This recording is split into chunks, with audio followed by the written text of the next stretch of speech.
বিয়ের পরে মেয়েদের জীবন সংসারে কাজ করতে করতে কখন যে সময় চলে যায় কোনো টেরই পাই না। সকাল হলেই রান্না বান্না, খাওয়া দাওয়া, কি রান্না করতে হবে, কি খাবো, এগুলা নিয়ে চিন্তা করতে হয়। আর ঘরে যদি বাজার না থাকে তাহলে তো টেনশন আরও দ্বিগুণ বেড়ে যায়। বিসমিল্লাহির রহমানির রহিম। আসসালামু আলাইকুম। সবাই কেমন আছেন আপুরা? আলহামদুলিল্লাহ, আমরা ভালো আছি।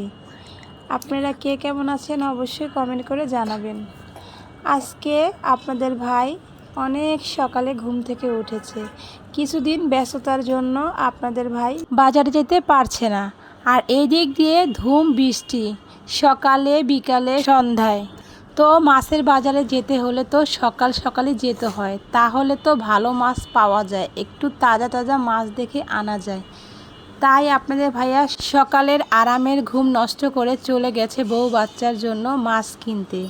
যখন আপনাদের ভাইয়া এই তেলাপিয়া মাছগুলো কিনেছে তখন কিন্তু মাছের কানগুলো নড়ছিল, মুখ দিয়ে শ্বাসও নিচ্ছিল। তো আপনাদের ভাইয়া বলছিল মাছ একদম তাজা। তো একটু সময় লেগেছে আসতে।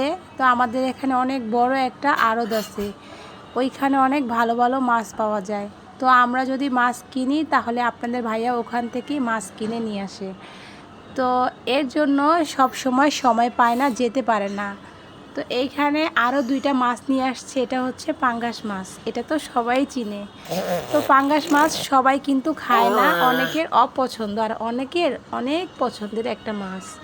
তো এগুলা বাচ্চারা খেতে পারবে, কাটা নেই, যেহেতু আমার ঘরে ছোট বাচ্চা আছে ওদের জন্য এই পাঙ্গাস মাছ আনা হয়েছে। তো আপুরা, আমি কিন্তু মাছ তেমন একটা কাটতে পারি না। আমার মাছ কাটা দেখে আপনারা হাসবেন না, কারণ আমি ভালো করে মাছ কাটতে জানি না।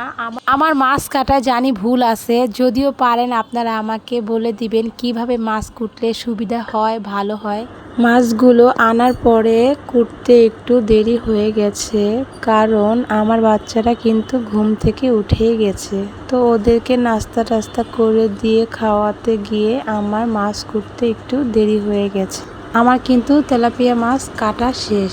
এখন এটা আগে ধুয়ে তারপরে চালনিতে ঝরা দিয়েছি। তো আমি এখন ইদানিং মাছ কোটা শিখছি।